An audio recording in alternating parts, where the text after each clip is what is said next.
Something about the evidence in this case never made sense. The police called it a disappearance. The newspapers called it another tragic missing person story. The town tried to forget it. But nearly 23 years later, people who still lived along the quiet roads of Black Ridge County refused to drive past a certain stretch of forest after sunset. Not because they believed in ghosts. Not because they believed in monsters. Because they believed someone had never truly left. On the evening of October 14, 1998, 26-year-old Emily Carter walked out of the Black Ridge Public Library carrying 3 books, a canvas shoulder bag, and an old disposable camera she had just picked up from a local pharmacy. She smiled at the librarian before stepping outside into the cool autumn air. That smile would become the last confirmed sighting of her. No screams. No witnesses. No signs of a struggle. No ransom demand. Nothing. For nearly 3 weeks, investigators believed Emily had simply vanished somewhere between the library parking lot and the small farmhouse she rented less than 4 miles away. Then, just when hope was fading, someone found a handwritten note. A note that wasn't addressed to the police. It wasn't addressed to Emily's family. It was addressed to whoever found it. And the final sentence would haunt every detective who ever worked the case. If you're reading this, I'm already somewhere you cannot save me. The paper was damp, folded 4 times, and hidden beneath a loose floorboard inside an abandoned ranger station nearly 9 miles from where Emily had last been seen. The handwriting looked exactly like hers. The fingerprints belonged to no one investigators could identify. But what truly disturbed everyone was the date. The note had been written 2 days before Emily disappeared. How could she have known? That single question transformed an ordinary missing person investigation into one of the strangest mysteries Black Ridge County had ever known. Even today, no official explanation exists. And the deeper you look into what happened, the less any of it makes sense. Emily Carter wasn't the type of person people expected to disappear. She wasn't running from debt. She wasn't hiding from anyone. She wasn't involved in crime. She had grown up in Black Ridge, a sleepy town tucked between endless pine forests and forgotten highways. The population barely crossed 6,000 people. Everyone knew everyone. The grocery cashier knew your birthday. The mechanic knew your parents. Children rode bicycles until sunset without anyone worrying. At least, that was how the town liked to remember itself. Emily worked as a freelance illustrator from home. Her clients came from nearby cities, and every Tuesday and Thursday she volunteered at the library, helping children discover books. Parents trusted her. Teachers admired her. Neighbors described her with almost identical words. Quiet. Kind. Curious. Almost painfully observant. She noticed things other people ignored. She collected old newspaper clippings.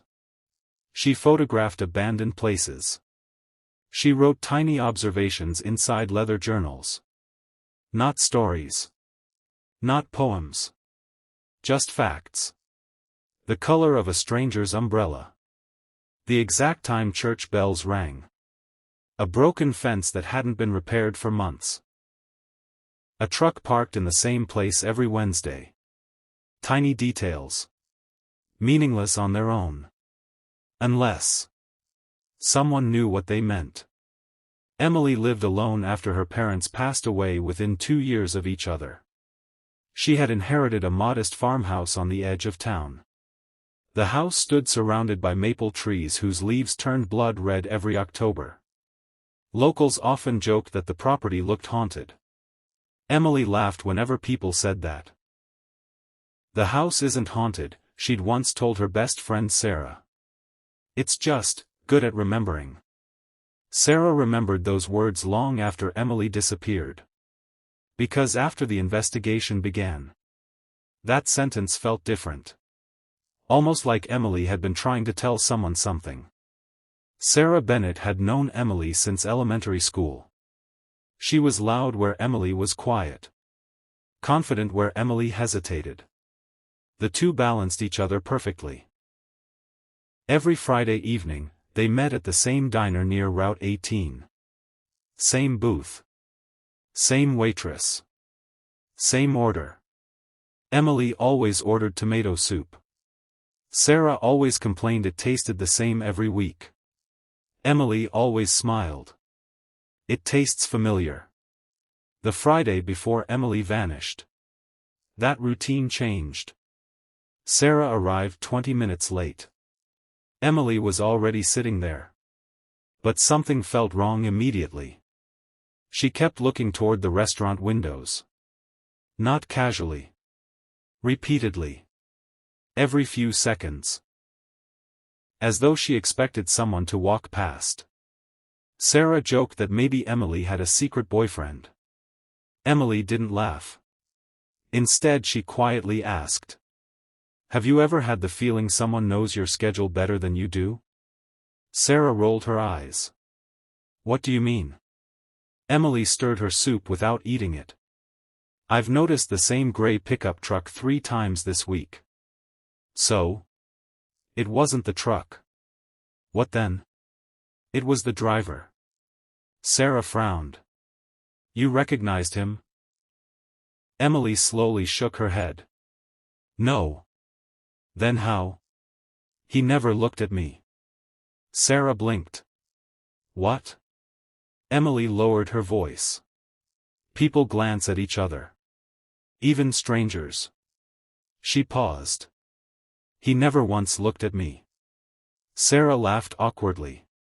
"Isn't that a good thing?" Emily didn't answer immediately. Instead, she whispered something Sarah wouldn't tell police until years later.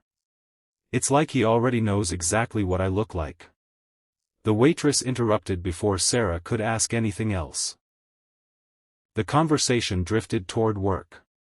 Movies. Weather. Nothing unusual. Or at least. That's how Sarah remembered it for a long time. Memory has a strange habit. Sometimes it hides important moments until tragedy forces them back into the light. When detectives interviewed Sarah after Emily disappeared, she forgot about the gray pickup entirely. Only months later, after waking from a nightmare, did those words return. By then, no gray truck could be found. The sheriff assigned to Emily's case was Daniel Mercer. 48 years old. 25 years in law enforcement. A reputation for patience. He'd investigated murders. Arsons. Kidnappings. Nothing prepared him for Emily Carter. At first the case looked simple. A young woman missing. Search teams assembled. Helicopters scanned nearby forests. Dogs tracked her scent from the library parking lot.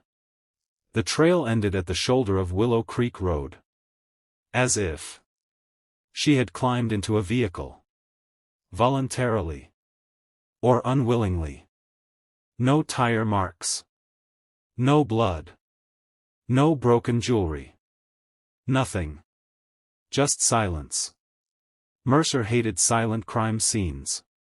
Because silence usually meant planning. Someone had anticipated every mistake investigators might look for.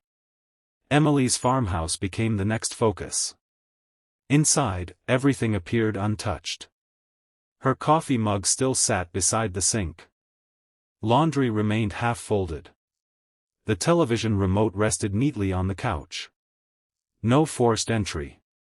No broken windows. No signs of panic. But detectives noticed something peculiar in her office. Emily's desk contained 17 journals. Each labeled by month and year. Except September 1998. That journal was missing.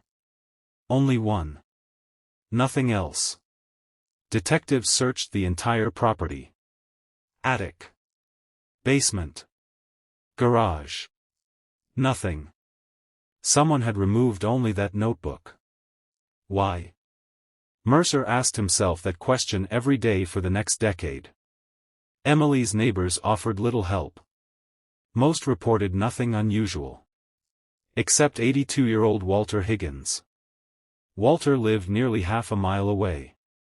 His eyesight had faded years earlier. But his hearing remained exceptional. 3 nights before Emily vanished. Walter claimed he heard someone arguing outside around midnight. Not shouting. Speaking quietly. Too quietly. He couldn't understand the words. Only one sentence carried across the cold air. A man's voice. "You've already seen too much." Walter looked outside. Darkness. No flashlights. No vehicles. Nothing. He assumed teenagers were wandering through the woods. He went back to bed. When Emily disappeared. He never forgot those words. Investigators searched the area where Walter believed he'd heard voices. Nothing. Weeks passed. Media attention grew. Volunteers combed every trail. Divers searched lakes. Hunters checked abandoned cabins. Nothing. Then something unexpected happened. Emily's disposable camera was developed. Police almost overlooked it. The pharmacy had simply stored the undeveloped film after nobody returned to collect the photos. A teenage employee mentioned it during questioning. Inside the camera. 24 photographs.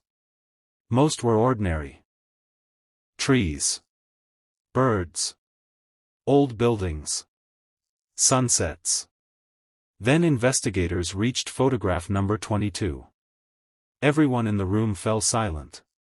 The image showed Emily standing beside an abandoned railway bridge. Someone else had taken the picture. Emily wasn't smiling. She looked frightened. She wasn't facing the camera. She was looking behind the photographer. As though something approaching from the trees terrified her more than the person taking the photograph. Detectives enlarged the background. At first. Nothing. Just blurry forest. Then the technician adjusted the contrast. A shape emerged. Someone stood between the trees. Watching. Too distant for facial recognition. Too still to identify. Just. A silhouette. No missing person poster ever included that photograph. Police never released it publicly. Officially. They claimed it would compromise the investigation. Unofficially. One detective admitted years later. It scared us. Because no one could explain who had taken the picture. Emily's fingerprints covered the camera. Nobody else's. Yet someone had clearly stood behind it. Unless the camera had been placed on something. A timer? Investigators tested the angle. Impossible. The height didn't match. The framing didn't match. Someone else had pressed the shutter. Someone who never appeared in any photograph. And somehow left no trace. Sheriff Mercer refused to believe in impossible explanations. Every mystery had an answer. Every clue belonged somewhere. He just needed one mistake. One overlooked detail. One witness. Weeks became months. Then winter arrived. Snow buried the forests. Most volunteers stopped searching. Families returned to normal life. News crews disappeared. Emily slowly transformed from headline to memory. Until January 6. A maintenance worker repairing the roof of an abandoned ranger station noticed loose floorboards inside the building. He assumed animals had nested beneath them. Instead, he found a sealed glass jar. Inside the jar, a folded note.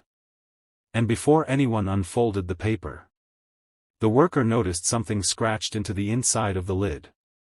Just 3 words. Don't trust tomorrow. Sheriff Mercer opened the jar himself. The paper smelled faintly of cedar. The handwriting looked unmistakably like Emily's. But the first line made every investigator exchange uneasy glances. "If this reaches anyone, then I guessed correctly." Mercer continued reading. His face slowly lost color. Because with every sentence, it became horrifyingly clear. Whoever wrote that note had known something terrible was about to happen. And the final paragraph contained a name. A name no one on the investigation had ever heard before. The moment Mercer whispered it aloud, the oldest deputy in the room froze. His coffee cup slipped from his hand and shattered across the station floor. Then, with a trembling voice, he said something that would completely change the direction of the investigation. "I thought." The deputy's name was Arthur Collins, and in 27 years of service, no one in the sheriff's department had ever seen him afraid. He stared at the folded note as though it had crawled out of a grave. The color drained from his face. His breathing slowed. For nearly 30 seconds, no one spoke. Sheriff Mercer finally broke the silence. "Arthur, who is this?" The old deputy swallowed hard before answering. "I haven't heard that name in over 20 years. Mercer glanced back at the note. The name appeared only once. Nathan Holloway. It meant nothing to the younger officers. But Arthur's hands had begun to shake. "He disappeared," Arthur whispered. "Or, that's what everyone believed." Mercer frowned. "Disappeared?" Arthur slowly nodded. "No body. No funeral. No explanation." He looked around the room before lowering his voice. And anyone who asked too many questions about him eventually stopped asking. Silence filled the station again. Mercer disliked stories that sounded like local legends. They wasted time. They distorted facts. But Arthur wasn't the kind of man who invented ghost stories. "If you know something," Mercer said, "tell me everything." Arthur leaned back in his chair, staring toward the rain hitting the station windows. It started in the summer of 1977. Back then Blackridge had been even smaller than it was now. Only one gas station. One diner. One elementary school. Everyone trusted everyone. Nathan Holloway worked as a surveyor. His job required him to map woodland property for the county. He spent weeks walking through forests where few people ever went. People respected him. He knew every trail. Every creek. Every abandoned road. Then one August morning, he told the sheriff someone was living deep inside the northern forest. Not camping. Living. The sheriff laughed. There were no houses there. Nathan insisted. He claimed he had seen smoke rising from the same location several mornings in a row. He claimed someone had built wooden structures hidden beneath thick pine trees. When deputies searched the area, they found nothing. No smoke. No buildings, nothing. People assumed Nathan had mistaken fog for smoke. But he refused to let it go. Over the following weeks he returned again and again. Each time he came back looking more exhausted. His clothes were muddy. His notebooks became filled with strange sketches. Circles. Trees. Old stone markers. Symbols nobody recognized. Then one evening Nathan walked into the diner carrying a folded map. Witnesses later remembered he looked terrified. He reportedly said only one sentence before leaving. "They're watching the roads now." Nobody understood what he meant. The next morning, Nathan Holloway never arrived at work. His truck was found parked beside Miller's Creek. The engine was cold. His lunch remained unopened. His boots sat neatly beside the driver's seat. He had vanished barefoot. No footprints. No blood. No struggle. Just gone. The case remained open for years. Eventually it was forgotten. Until now. Arthur looked back toward Emily's note. When I heard that name. He paused. I remembered something. What? Arthur closed his eyes. Before Nathan disappeared, he kept telling people the same thing. Mercer waited. Arthur's voice barely rose above a whisper. If I disappear, don't believe where they say I went. The room became perfectly still. Mercer looked down at Emily's note once again. Its final lines suddenly felt less like a goodbye. And more like a warning. Within hours Mercer ordered every archive in the county opened. Dust-covered filing cabinets lined the courthouse basement. Most records had never been digitized. Cardboard boxes stacked nearly to the ceiling contained forgotten investigations dating back decades. Detective Laura Hayes spent almost 6 hours searching before finding Nathan Holloway's original case file. It was thinner than expected. Too thin.